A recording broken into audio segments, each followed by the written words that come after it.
ఓం శ్రీ గురుభ్యో నమ.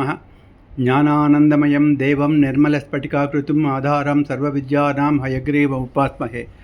ఆపదామపహర్తారాం దాతారాం సర్వసంపదం లోకాభిరామం శ్రీరామం భూయో భూయో నమామ్యహం. నేను ఇదివరలో స్వామి శివానంద సరస్వతి వారు చెప్పినటువంటి వాయిస్ ఆఫ్ హిమాలయాస్ అని అది తెలుగులో నేను అనువాదం చేస్తున్నానండి. అది స్వేచ్ఛానువాదం, వారు ఇంగ్లీష్లో చెప్పి ఉన్నారు. దాంట్లో ఎన్నో విషయాలు ఆయన ప్రస్తావించారు. చాలా సులభంగా ఉన్నటువంటి చిన్న చిన్న వాక్యాల్లో మనకి నీతి వాక్యాలుగా ప్రబోధకంగా ఉంటూ ఉంటాయి అవన్నీ కూడా.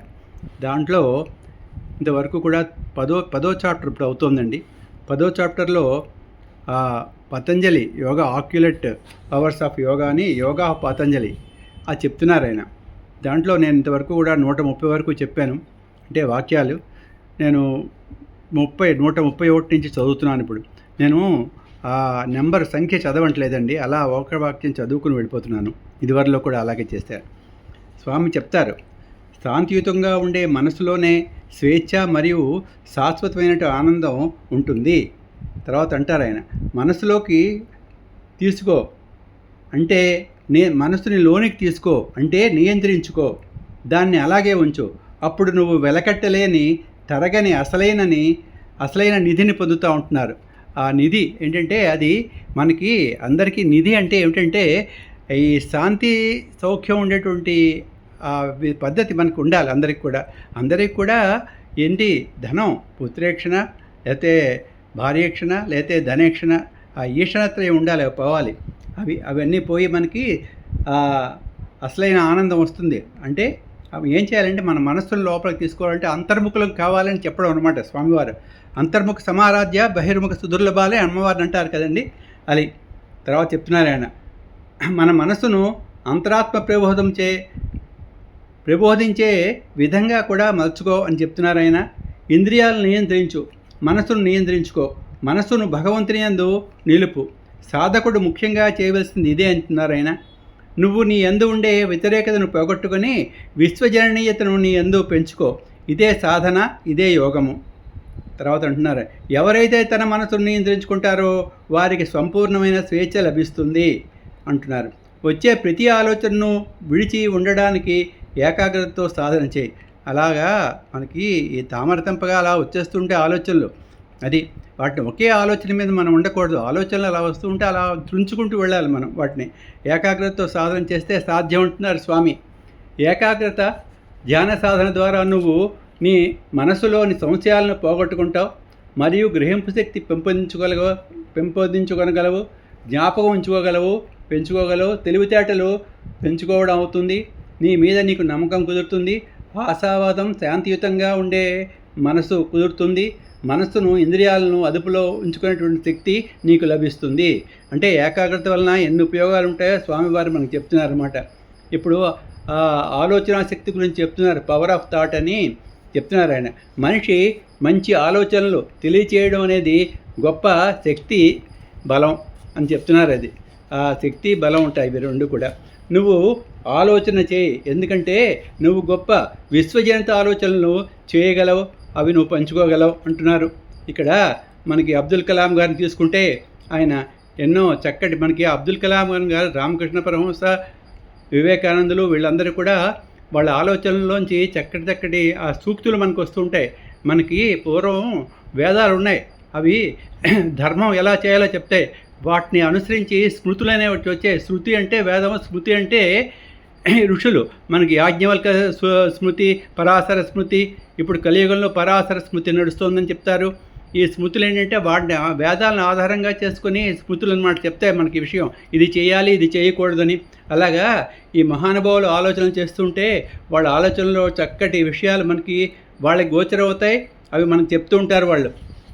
ఆలోచన అనేది శక్తివంతమైనది మరియు చైతన్యపరిచేది. ఆలోచన క్రియాశీలకమైనది. ఆలోచన మనని కదిలిస్తుంది. ఏమండి, అది ఆలోచన భవిష్యత్తును నిర్ణయిస్తుంది.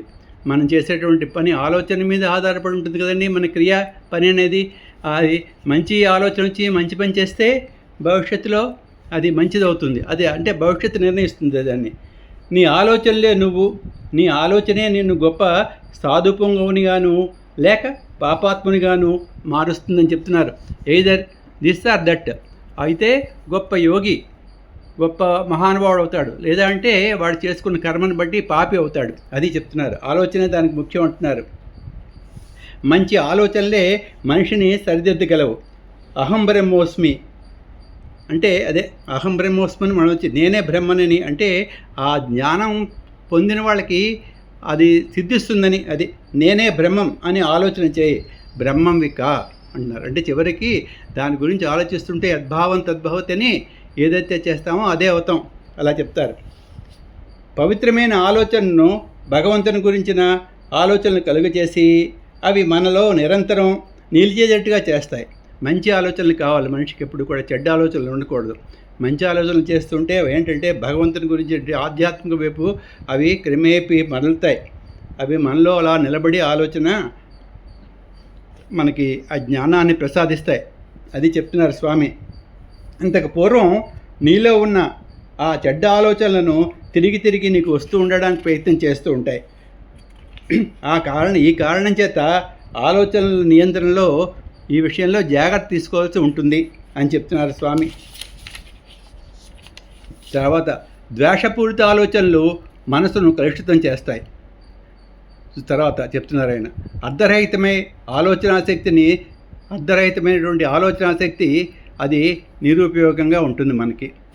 నిరుపయోగమైన ఆలోచనలు ఆధ్యాత్మిక ఉన్నతికి అడ్డంకులు అంటున్నారు. నిరూపం అంటే ఉపయోగపడవు. అంటే ఏదో మనం కూర్చొని ఏదో ఆలోచిస్తూ చిన్నప్పుడు విషయాలు ఇలా జరిగాయి అలా జరిగాయి అంటే అది మధుర స్మృతులను చెప్పుకోవచ్చు ఉంటాయి. లేదంటే వాడు నన్ను ఇలా అన్నాడు ఇవన్నీ కూడా ఉపయోగపడవని. ఎప్పుడు కూడా అసలు నేనంటే ఏమిటి, నేను ఎందుకు ఈ ఆలోచన నాకు వస్తుంది అని మనం ఆలోచించాలి. ఆ ఆలోచనతోటే మనం త్రుంచాలి. అది ఏమండి సరే, ప్రతి ఆలోచనకి కూడా ఒక స్పష్టమైనటువంటి ఉద్దేశం ఉండాలి. మనకి ఒకటి ఆలోచిస్తున్నామంటే దానికి ఏదో పర్పస్ అంటూ ఉండాలని స్వామివారు చెప్తున్నారు. చెడ్డ ఆలోచనలు మంచి ఆలోచనల ముందు నిలవలేవు. ధైర్యం భయాన్ని పోగొడుతుంది. ఈ చెడ్డ ఆలోచనలు ఏమిటంటే మంచి ఆలోచనల ముందు నిలబడలేవు అంటున్నారు. చూసారా? అలాగే ధైర్యం ఏంటి, మన భయాన్ని పోగొడుతుంది ఎవరికైనా సరే. ఓర్పు కోపాన్ని చికాకుని పోగొడుతుంది. ఓర్పు ఉండాలంటారు దానికి. ప్రేమ అసహనాన్ని పోగొడుతుంది. పవిత్రత కామాన్ని పోగొడుతుంది. అంటే ఈ అలవాట్లు చేసుకుంటే ఆ అలవాట్లు పోతాయని, అంటే ముందు మంచి అలవాట్లు చెప్పారు. ఈ మంచి అలవాట్లు ఏంటంటే ఆ చెడ్డ అలవాట్లని క్రమేపీ పోగొడతాయి. మనసు రోజంతా కూడా ఒకలా ఉండదు. క్షణానికి అది రంగులు మారుస్తుంది. మనసు అనేది మనకి నియంత్రణలో ఉండదు. అదే నియంత్రణలో ఉంచుకోమని చెప్తారు. దానికే ఈ అష్టాంగ యోగంలో ఈ ధ్యానం ఆసనం ఇవన్నీ కూడా నిరంతరం ప్రాణాయామం వీటి వలన మనం దాన్ని ఛేదించాలి. అంటే మనసును ఛేదించమంటే మనసు కోతి లాంటిది కదా, ఆలోచనలు ఆఫ్ చేసుకోవాలని. మనం గ్రహించే విషయాలన్నీ మనస్సు యొక్క ప్రధాన అంశాలే. చూడండి, ఇక్కడైతే మనోమంత్ర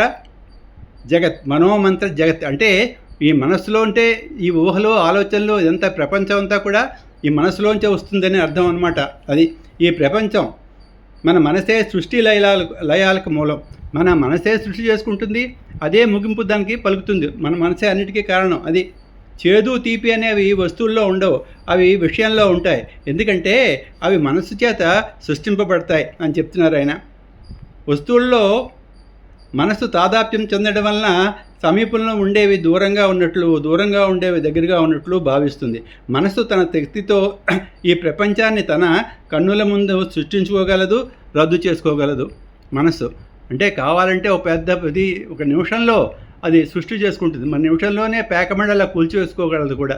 రెండు కూడా దానికి సాధ్యం అని చెప్తున్నారు. అన్ని వస్తువులు ఈ ప్రపంచంతో సంబంధం లేనివి. నీ మనసు ఊహించుకోవడం వలన అవి ఒకదానితో ఒకటి కలిసి సంబంధం ఉన్నట్లుగా మనకు గోచరిస్తాయి అంటున్నారు ఆయన. అన్ని వస్తువులు కూడా ఈ ప్రపంచంలో సంబంధం లేనివి ఏవి కూడా అసలు. కానీ ఏంటంటే మనసు ఊహించుకుంటుంది, అందుచేత అవి ఏంటంటే ఒకదానితో ఒకటి ముడిపడినట్లుగా మనకు అగుపిస్తాయి అంటున్నారు. ఒక వస్తువు రంగు, ఆకారము, గుణము ఇచ్చేది మనసే. మనసు ఏ వస్తువు గురించి ఆలోచన చేస్తుందో తీవ్రంగా దాని ఆకృతి గురించి ఊహ చేస్తుంది అంటున్నారు. ఇంతటితో ఆపుతానండి. శుభం భూయాత్.